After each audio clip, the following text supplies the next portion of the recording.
So earlier this week, the folks over at Zendure launched their latest crowdfunding campaign for the MIX GO, a 2-in-1 battery and charger.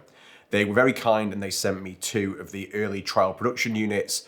So I've been testing one of those out over the last week, and that's what I want to talk about today. And the other one that I have left over, I'll be doing a giveaway at the end of the video. So let's get the spec straight out of the way. The unit is 3 inches by 3 inches square and it's 1.3 inches thick, and it weighs just a touch over 210 grams.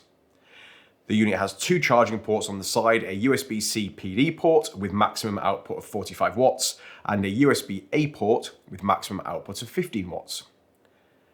The maximum output of the unit as a whole is 45 watts, so you won't necessarily see 45 watts out of the USB-C port if you're charging 2 devices at once.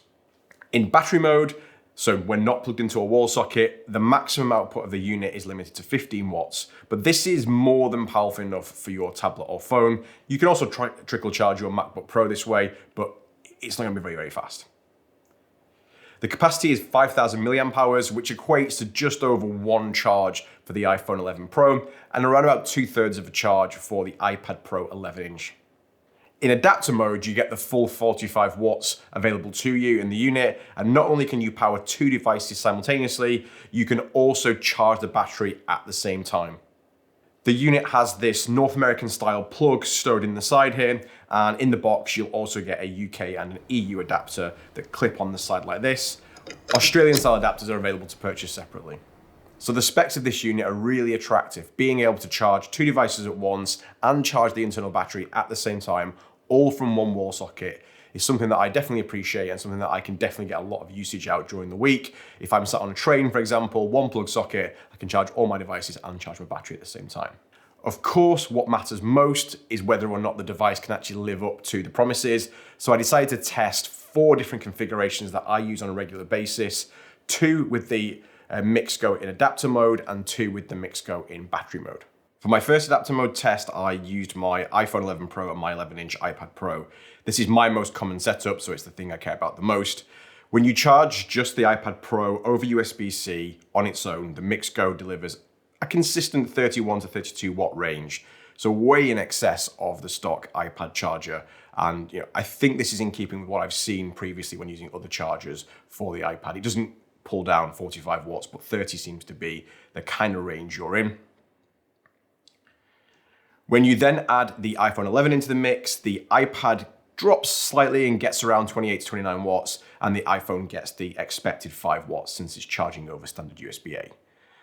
So I should just note at this point that these numbers are well within the tolerance I would expect to see, given the fact that I've got extra cables in the loop and a USB power meter to be able to get these numbers. So I'm obviously not expecting to see numbers pegged up right against the top of what the adapter can deliver. And also you have to factor in what can the device itself draw, so you don't expect to always see top 45 watts for every device.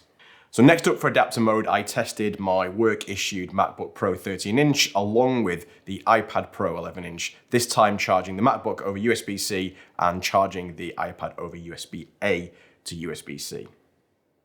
On its own, the MacBook Pro was drawing a steady 28, 29 watts pretty much all the time, and then when I did something heavy on it, it would burst up to 40, 42 watts pretty reliably. And obviously you can see here that the MacBook Pro itself has some kind of like power throttling. It's not always using the full 45 watts.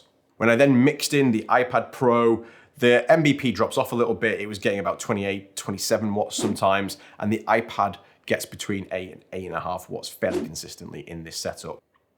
And just remember, in this case, the iPad Pro is charging over a USB-A to USB-C cable, so you typically won't see the full throughput that you'd see with a normal USB-C to USB-C cable. So switching over to battery mode, I first tested fast charging of the iPhone 11 Pro using a USB-C to Lightning cable and obviously plugging into the USB-C port on the MIX GO. This definitely delivers more than the standard 5 watts that the iPhone gets over USB-A, but for some reason my power meter kept rebooting in this setup, so I don't actually have reliable numbers. Anecdotally though, the iPhone definitely charges faster in fast charging mode when connected to the MIX GO. For my second battery test, I wanted to try something a bit different. The specs for the MIX GO say that it will deliver a stable 5 volts, 3 amps when in battery mode. So I tested it powering my overclocked Raspberry Pi. Now, the Raspberry Pi has no internal battery, so obviously this has to be a very stable power delivery, otherwise the device just shuts down.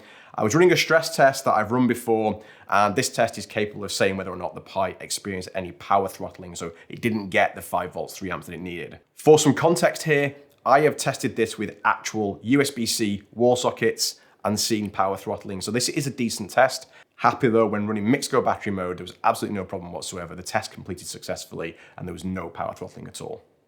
So as I think my tests demonstrate, they certainly demonstrate to me, I think this unit lives up to its promises. And because of that, this has now become my daily carry battery and my daily carry adapter.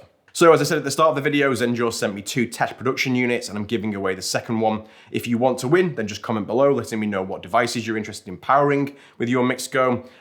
I'll be picking a comment at random, and full rules, eligibility criteria, and details of the drawing are in the description below. I really hope you found this video useful. If so, please hit like, please hit subscribe, and don't just hit subscribe, but hit the bell as well so you don't miss out on any future content. Thanks so much for watching, and I'll see you in the next video.